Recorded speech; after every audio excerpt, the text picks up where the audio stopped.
and welcome to Behind the Boot. This is Boots. Thank you, Maggie. Oh, I gotta kiss this. I hope you're having a great day wherever you are. This is Lily, and this is Maggie, my mom's dog, and I'm taking care of her for a little bit. Anyhow, I've been going through some old books, and I came across this gem, and I remember getting read this every night.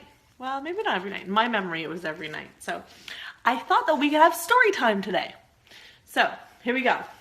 Good Night Moon. Have any of you read this before? Probably. Right below if you have. Okay. In the great green room, there was a telephone and a red balloon and a picture of the cow jumping over the moon, and a little toy house, and a